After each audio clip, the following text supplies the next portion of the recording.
Buenos días. En esta oportunidad vamos a ver normalización. Los puntos que vamos a ver son antecedentes de la normalización, definiciones y principios de la normalización. Cuerpo de una norma, su estructura, sistemas normalizados, sistemas de calidad, de gestión medioambiental y prevención de riesgos laborales.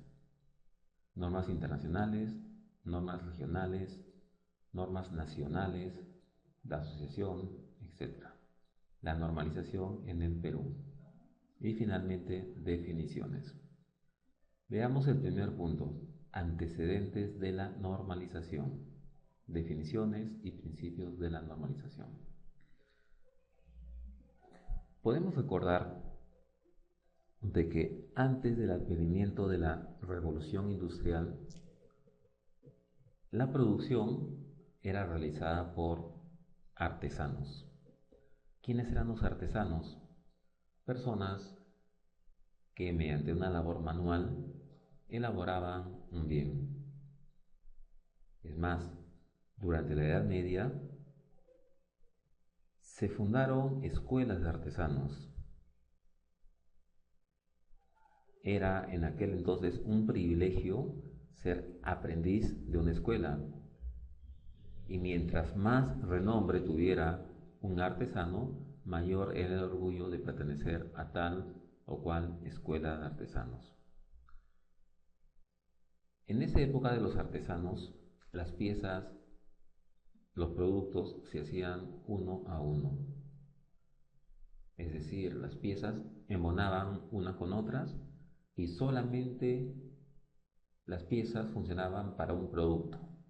Pero si queríamos intercambiar piezas de un producto a otro, lo más probable era que esas piezas no ensamblaran adecuadamente, es decir, el producto no funcionara.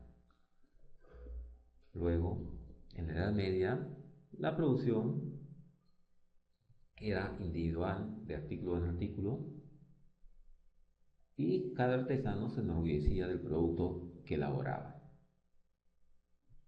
Cuando viene la revolución industrial, ya los bienes dejan de elaborarse de uno en uno y empieza lo que es la producción en serie tal cual la conocemos al día de hoy.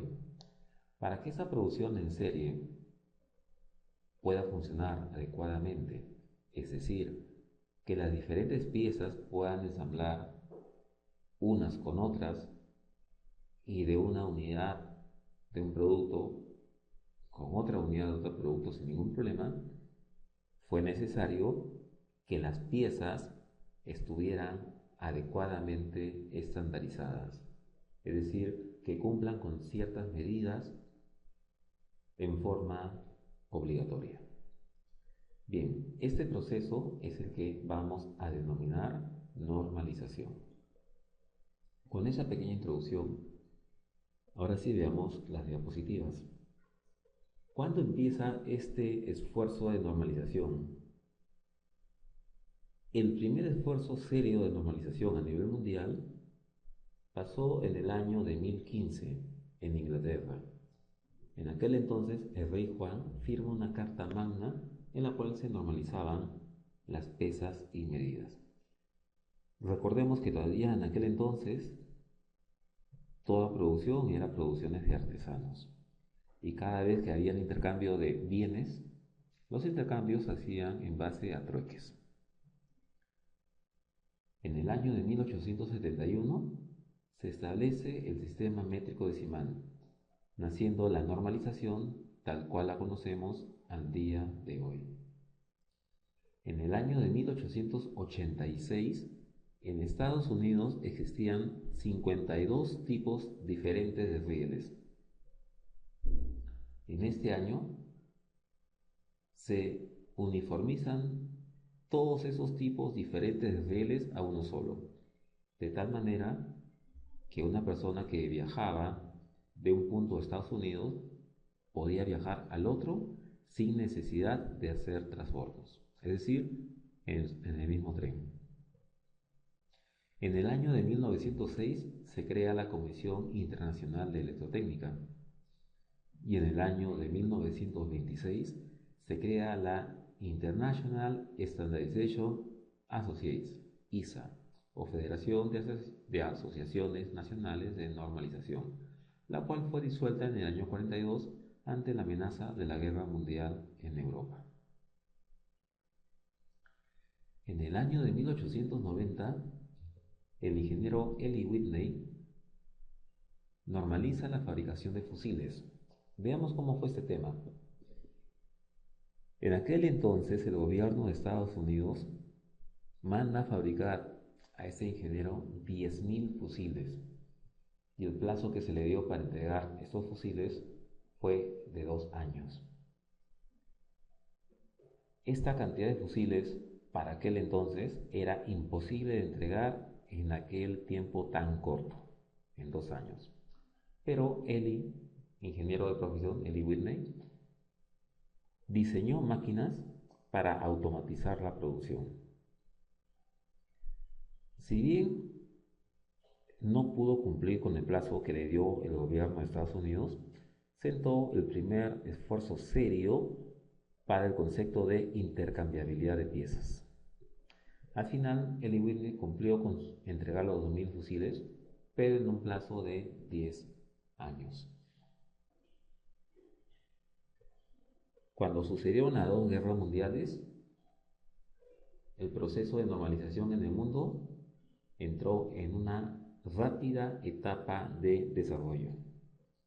En esas 2 guerras mundiales, recordemos pues de que cada fabricante tenía repuestos que le hacían solamente al material bélico que ellos fabricaban.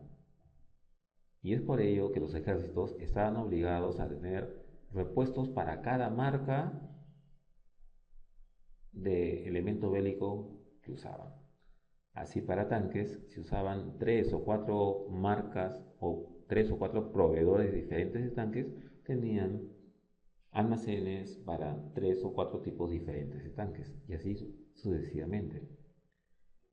Es en aquel entonces, básicamente durante la Segunda Guerra Mundial, que en Estados Unidos, por un esfuerzo de normalizar las medidas y asegurar una adecuada intercambiabilidad de piezas, que se desarrolla en el ejército norteamericano las famosas estándares militares, o military standard, que no eran otra cosa que tablas de muestreo. Esas tablas, mediante ciertos parámetros, indicaban cuál era el universo a muestrear cuando se tenía un lote de tal o cual tamaño. Estas tablas de muestreo actualmente se usan en muchos países del mundo. En el año de 1948, en Londres, un grupo de 25 países crean la International Organization for Standardization, ISO, que es la organización que conocemos actualmente. ¿De dónde salió este nombre de ISO? Según dice la historia, estos 64 delegados de esos 25 países quisieron escoger un nombre que significara igualdad en hacer las cosas. Y para esto pensaron en la palabra de origen griego iso, que significa igual. A partir de esta palabra fue que buscaron el nombre. La palabra encontrada ISO se adaptó a las iniciales de las palabras International Organization for Standardization.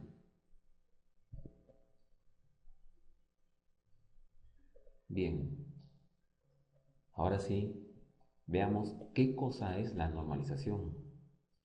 La normalización es un proceso que tiene por finalidad, ante problemas reales o potenciales, establecer disposiciones para obtener un ordenamiento óptimo cuando tenemos usos comunes o repetidos. En todo proceso de normalización, prácticamente en todos los países del mundo participan 3 sectores. Estos sectores son el sector de productores, el sector de consumidores y el sector de intereses generales. El proceso de normalización hace uso de diferentes herramientas. Una de ellas es el consenso. Entonces, entendamos qué es consenso. Consenso es un acuerdo al que se llega después de que toda oposición ha sido eventualmente salvada y no queda ninguna oposición firme existente. Un consenso no significa necesariamente unanimidad. Como ya se dijo, consenso significa que un grupo de personas llega a un acuerdo habiéndose salvado todas las oposiciones que inicialmente pudieran haber existido. ¿Qué es una norma? Una norma es un documento establecido por consenso y aprobado por un organismo que establece, ante estos usos comunes y repetidos, las reglas, criterios o características para regular estas actividades, con la finalidad de lograr un óptimo ordenamiento.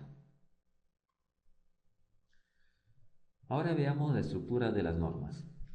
Si bien no existe a nivel mundial una única estructura aceptada internacionalmente, podemos ver de que la norma ISO sí tiene una estructura definida. Tiene un prólogo, introducción, normas de consulta o referencias normativas, términos y definiciones, los requisitos de la norma propiamente dicha, anexos y bibliografía. A su vez, las normas nacionales tienen las siguientes partes: un prefacio, objeto, referencias normativas, campo de aplicación, definiciones, requisitos de la norma propiamente dicha, antecedentes o bibliografía y anexo. Ahora veamos brevemente los sistemas normalizados de gestión de calidad, seguridad y medio ambiente. Empecemos por el sistema de gestión de calidad. Internacionalmente se tiene una gran aceptación de las normas de la familia ISO 9001. Estas normas ISO aparecen en el año 87, tomando como base un estándar británico. Posteriormente, la versión del año 94 estaba dirigida principalmente a empresas manufactureras, y cuando se quería aplicar esta norma de esa versión 94 a una empresa de otro rubro que no sea manufacturera, era sumamente complicado implementar esta norma. Posteriormente, en el año 2000, aparece una nueva versión donde se flexibiliza los requisitos de esa norma, de tal manera que ahora ya sí se podía aplicar a cualquier tipo de organización productiva, servicios, etc. La versión actualmente vigente es la norma ISO 9001 versión 2008.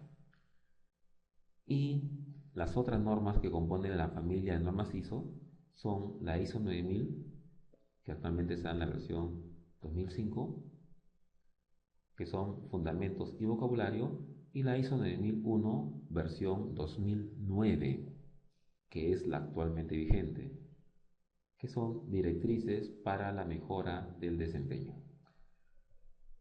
Esta versión actualmente vigente de la ISO 9004 versión 2009, en una primera parte interpreta en palabras sencillas los diferentes requisitos de la norma ISO 9001, y en una segunda parte establece criterios para medir el grado de madurez de un sistema de gestión de calidad de una organización. Como ya sabemos, de la familia de normas ISO 9000, la única auditable es la norma ISO 9001. Ahora veamos la familia de normas ISO 14001. Como dijimos en su oportunidad, la norma ISO 14000 aparece ante la conciencia de los diferentes países del mundo de la problemática ambiental que ya se estaba viviendo. Recordemos, la actividad industrial, tal cual la conocemos al día de hoy, requiere el uso de una cantidad ingente de materia prima y demás recursos naturales. Y como parte de esa actividad industrial, se genera una cantidad también muy grande de residuos que van al aire, agua y suelo, contaminándolos. Es que en el año de 1992, en una reunión denominada la Cumbre de la Tierra, que los países reunidos en esta cumbre analizan la problemática de aquel entonces en cuanto al medio ambiente derivada de la actividad industrial. Y todos concuerdan en que de seguirse la actividad industrial de la manera como se conocía hasta aquel entonces, la naturaleza, tal cual la conocíamos, iba a cambiar irremediablemente, poniendo en peligro los recursos para las generaciones venideras. Ante esta situación es que en esta cumbre de la Tierra del año 92 se le pide a la ISO que saque una norma en cuanto a lo que es medio ambiente. Bien, es así que en el año 96, tomando como base un estándar británico, la British Standard 7750, es que sale la primera versión de la norma ISO 14000, la ISO 14001 versión 96. Actualmente la versión vigente es la ISO 14001-2004. Para medio ambiente, la familia de normas ISO 14000 tienen una amplia familia de normas. Por ejemplo, para lo que son sistemas de gestión ambiental, tenemos las normas ISO 14001, que son especificaciones y directivas para el uso, que es la única norma auditable, y la norma 14004. La norma 14004 no es otra cosa que una explicación en palabras sencillas de los requisitos de la norma 14001. Inclusive contempla ejemplos para algunos requisitos. Entonces, si tenemos dificultad en entender algún requisito de la norma ISO 14001, podemos acudir a la norma 14004 y es bastante probable que entendamos cualquier requisito. De manera similar con la norma ISO 9000. Si no entendemos adecuadamente un requisito de la norma ISO 9001, podemos acudir a la norma ISO 9004 con la seguridad de que vamos a entender adecuadamente qué es lo que requiere el requisito en mención.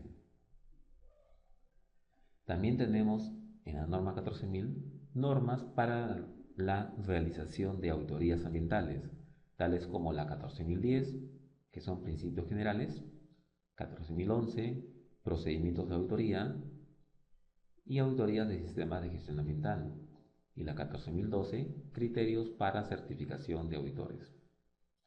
En cuanto a la evaluación del desempeño ambiental, se tienen las normas 14031, lineamientos, y 14032, ejemplos de evaluación de desempeño ambiental.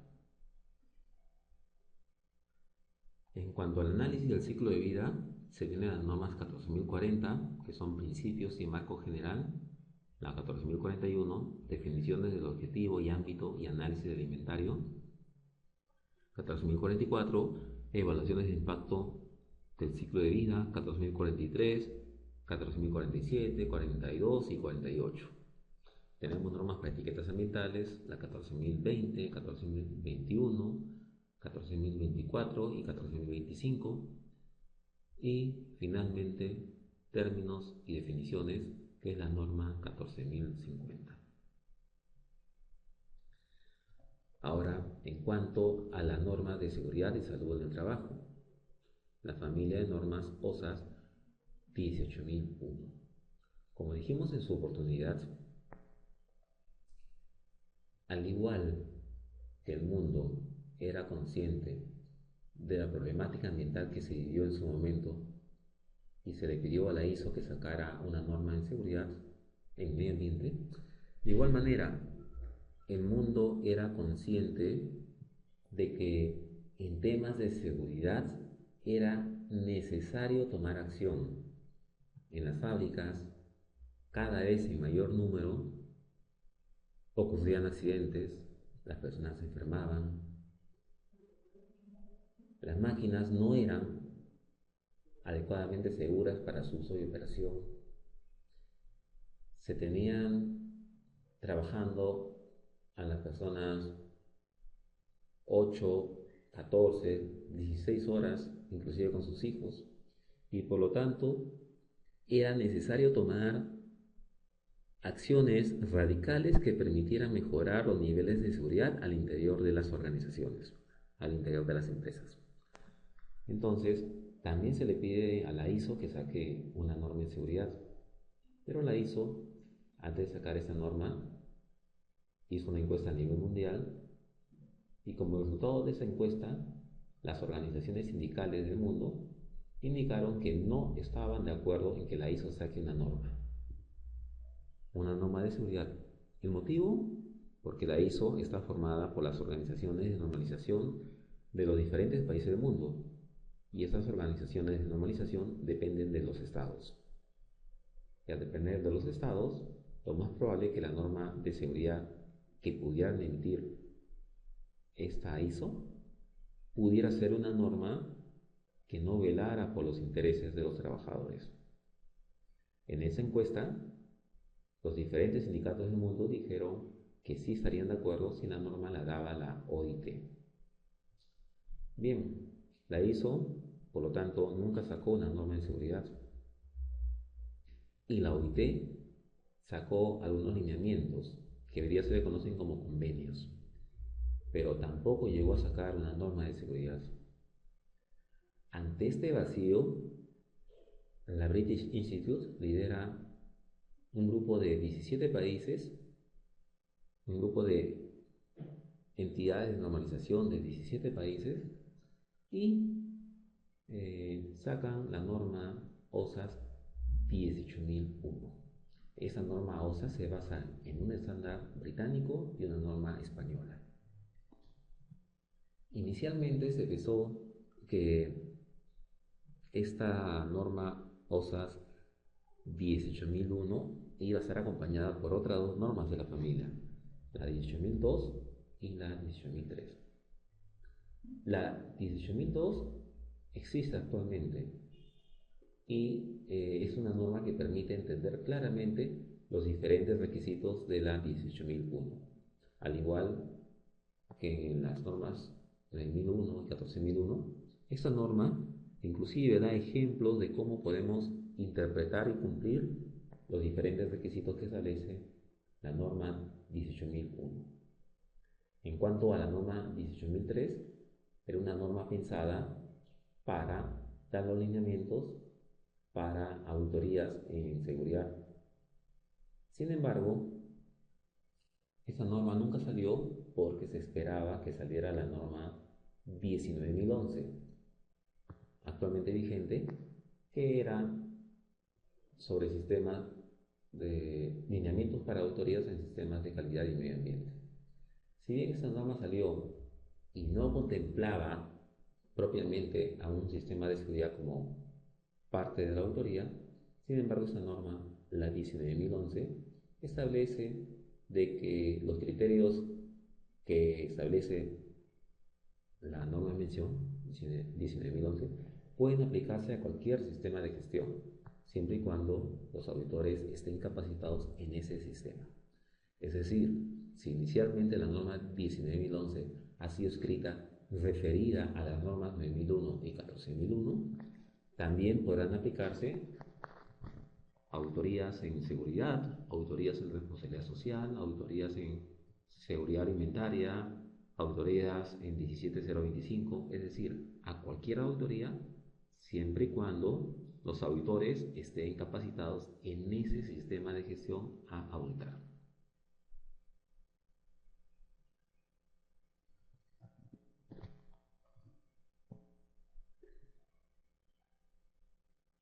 Bien, como dijimos, se aprobó la norma 18.002, pero la norma 18.003 inicialmente pensada nunca salió hasta el día de hoy. Ahora veamos qué son las normas internacionales, normas regionales, normas nacionales, normas de asociaciones y la normalización en el Perú. Una norma internacional es aquella norma que ha sido elaborada y aprobada por una organización internacional con actividades de normalización. Esta organización, a su vez, está formada por los organismos de normalización de los países que se han adherido a la misma. Ejemplo de ellos, ejemplos de normas internacionales, tenemos a las normas ISO, las normas de la Comisión Electrotécnica Internacional IEC, las normas de la Comisión del Códex Alimentarius, las normas de la Unión Internacional de Telecomunicaciones, UIT, y las normas de la Organización Internacional de Metrología Legal, OIML. Norma regional. La norma regional es aquella que es aprobada por una organización regional con actividades de normalización. Esta organización regional estará formada por los organismos de normalización de los países que pertenecen a esa área geográfica o política o económica.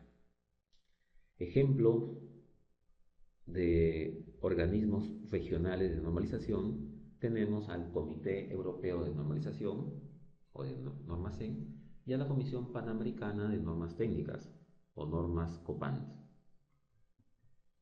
Norma nacional. La norma nacional es aquella aprobada por un organismo nacional de normalización. Es elaborada en un país específico. Ejemplo de organismos de normalización tenemos al Instituto Nacional de Defensa de la Competencia y de la Protección de la Propiedad Intelectual, o INDECOPI, para el caso peruano, que da las normas NTP, o normas técnicas peruanas. También tenemos la Asociación Española de Normalización y Certificación, AENOR, la Asociación Brasileña de Normas Técnicas, o ABNT,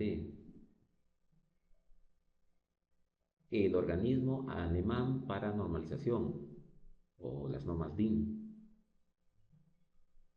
la American National Standard Institute, o las normas ANSI de Estados Unidos. Después tenemos las normas de asociación, que son normas aprobadas por una asociación o gremio. Se dan casos en que algunas de esas normas de asociación o gremio son de reconocimiento internacional. Tal es el caso de la Asociación American Petroleum Institute, o API, la American Society for Testing and Materials, o ASTM, la National Fire Protection Association, o NFPA, y la National Electrical Manufacturers Association, o NEMA. Todos estos son organismos de asociaciones o gremios en Estados Unidos cuyas normas tienen difusión internacional. Y finalmente tenemos las normas de empresa. Las normas de empresa son las normas elaboradas por una empresa con el objeto de estandarizar sus procesos, bienes y servicios, siempre en un marco de mejora continua. Bien, ahora veamos cómo se estructura el sistema peruano de normalización. En principio, ¿quiénes son los que crean las normas en el Perú? Las normas en el Perú son creadas por la Comisión de Normalización y de Fiscalización de Barreras Comerciales No Arancelarias de INDECOPI y los comités técnicos de normalización que pertenecen a la Sociedad Nacional de Industrias. Estos dos organismos se unen y dan las normas técnicas peruanas. En el Perú, al igual que en la mayoría de los países del mundo, las normas técnicas son de carácter recomendable. Solamente en el Perú son de carácter obligatorio aquellas normas técnicas que están referenciadas en alguna ley. Por ejemplo, para el caso de extintores, los extintores, la norma técnica que los regula, que es la 350.043, aplica a cualquier empresa que en forma voluntaria la quiera acoger y cumplir. Sin embargo, hay una ley que obliga que necesariamente se tiene que implementar en toda empresa cuyas actividades sean de exploración, extracción y comercialización de hidrocarburos. Entonces, si bien las normas técnicas en el Perú son de carácter recomendable o referencial, algunas de ellas sí son obligatorias siempre que estén referenciadas en alguna ley. Las normas técnicas peruanas son aprobadas por el INDECOPI a través de la Comisión de Normalización y Fiscalización. El proceso de normalización atraviesa en el Perú las siguientes etapas. La etapa de propuesta,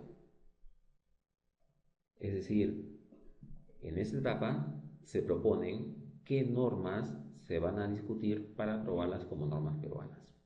En esta etapa de propuestas, las iniciativas de qué norma se desea tener y aprobar provienen usualmente de los comités técnicos, de la comisión del INDECOPI o de organismos sectoriales, tales como gremios, ministerios u otros. En la práctica, un 99% de la propuesta de nuevas normas técnicas parte de los comités técnicos. Una vez que ya se tiene la propuesta de normas técnicas a discutir en el siguiente año, esa propuesta siempre se hace en los últimos meses de cada año. Bien, una vez que tenemos la propuesta de normas a discutir para el siguiente año, la siguiente etapa es la etapa de formulación. Aquí es cuando se prepara un documento de trabajo inicial llamado ANTP, lo que significa Anteproyecto Nacional de Norma Técnica Peruana. En la práctica, cuando a nivel del comité técnico, de uno de los comités técnicos de la sociedad de industrias, se propone una u otra norma a discutirse en el siguiente año, lo que se propone usualmente son normas extranjeras que se desea sean adoptadas por el Perú. Bien, como son normas extranjeras, usualmente esas normas vienen en otro idioma. Entonces, la etapa de formulación no es otra cosa que traducir la norma y ponerla bajo el esquema de anteproyecto de norma técnica peruana. Es decir, esta ANTP no es que una norma original extranjera que se ha traducido para que ahora sí sirva como documento de trabajo al equipo del Comité Técnico de la Sociedad de Industrias. Bien, una vez que se propusieron las normas a aprobar en el siguiente año, en la etapa de propuesta, y una vez que ya empezó el año, de acuerdo al cronograma de trabajo, se están traduciendo las normas. Entonces, una vez que la norma está traducida, constituye lo que hemos llamado ANTP. Una vez que se tiene el ANTP, empieza la etapa de discusión. Esa etapa de discusión, a nivel del Comité Técnico de la Sociedad de Industrias, se discute cada parte de la norma y se verifica si efectivamente la traducción ha sido adecuada y si todo lo contemplado en aquella norma aplica irrestrictamente al caso peruano. En caso haya que hacer algún cambio, se hacen cambios que básicamente serán de forma, más no de fondo. Una vez que a nivel de comité se discute el anteproyecto de norma técnica peruana, una vez culminado esta etapa de discusión, este anteproyecto pasa a denominarse Proyecto de Norma Técnica Peruana o PNTP. Entonces, el proyecto de norma técnica peruana será aquella norma que a nivel de comité ya ha sido analizada y discutida y aprobada por este comité. Una vez que se tiene este proyecto de norma técnica peruana, la siguiente etapa es la etapa de discusión pública. Aquí se publica en el peruano este proyecto de norma técnica para que todas las partes interesadas puedan hacer llegar sus observaciones. Una vez que culminó la etapa de discusión pública, la siguiente etapa es la etapa de aprobación. En esta, el proyecto de norma técnica peruana pasa a ser ahora norma técnica peruana propiamente dicha, la cual se publica en una resolución de la comisión del Indecopi y la cual a su vez es publicada en el diario El Peruano.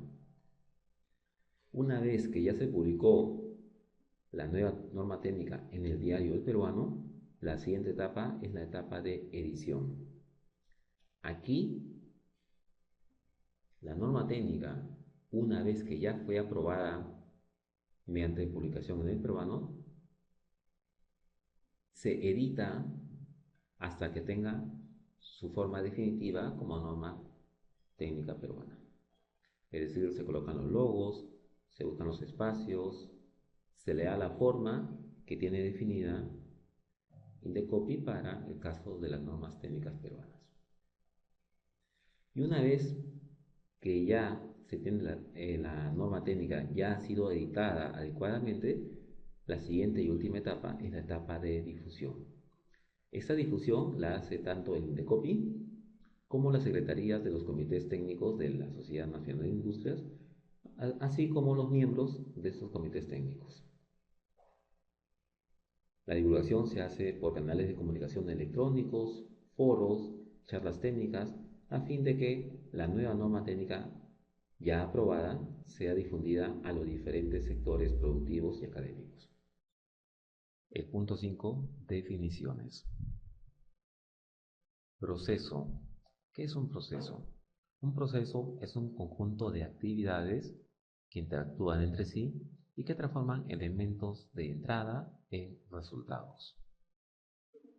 Una instrucción es una descripción detallada de cómo realizar y registrar tareas por una persona. Aquí es conveniente hacer una diferencia. Usualmente en un sistema de gestión tenemos procedimientos y tenemos instructivos o instrucciones. Cuando un documento se debe denominar procedimiento y cuando instructivo. Se denomina procedimiento cuando aplica a dos o más procesos. Se denomina instructivo cuando aplica a un solo proceso, por lo general a una sola persona. Procedimiento es una forma especificada para llevar a cabo una actividad o un proceso. Puede ser documentado o no documentado. Recordemos que la norma ISO 9001 nos pide 6 procedimientos documentados. En cambio, ISO 14001 y OSAS 18001 no nos pide procedimientos documentados, a excepción que en 4.6 ambas normas nos dicen que se deben documentar los procedimientos necesarios para el control operacional. Sin embargo, como dijimos en su oportunidad, las normas 14 y 18 sí piden procedimientos obligatorios, aunque no dice que sean documentados.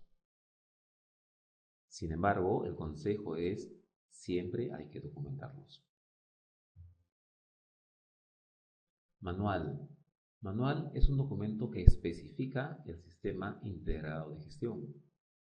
En otras palabras, un manual es un resumen de cómo está estructurado mi sistema de gestión.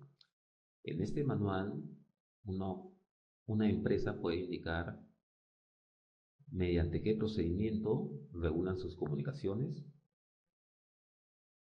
qué procedimiento o procedimientos existen para el tema de identificación de requisitos del cliente, si existe un procedimiento o metodología para la medición de la satisfacción del cliente, etc. Entonces, un manual podemos entenderlo como un documento que nos indica qué elementos constan nuestro sistema de gestión y qué función tienen cada uno de ellos. Podríamos decir que sería un índice de nuestro sistema de gestión. Plan. Un plan es un documento que especifica qué procedimientos y recursos asociados deben aplicarse, quién debe aplicarlos y cuándo se deben aplicar a un proyecto, producto, proceso o contrato específico. En una lámina posterior vamos a ver un ejemplo de qué es un plan, para poder entender mejor este significado. Pero volvamos a repetir. Plan es un documento que especifica qué procedimientos y recursos asociados deben aplicarse, quién los aplica y en qué momento al proyecto, producto, proceso o contrato específico. Registro. Registro es un documento que presenta resultados obtenidos o evidencia de actividades desempeñadas. Programa. Programa es un conjunto de una o más actividades planeadas para un periodo de tiempo determinado y dirigidas hacia un propósito específico. Usualmente los programas se usan en los sistemas de gestión para planificar el cumplimiento de los objetivos y metas. Formulario. El formulario es un impreso con espacios en blanco. Y bien, eso es todo en cuanto a la sesión del día de hoy. Muchas gracias.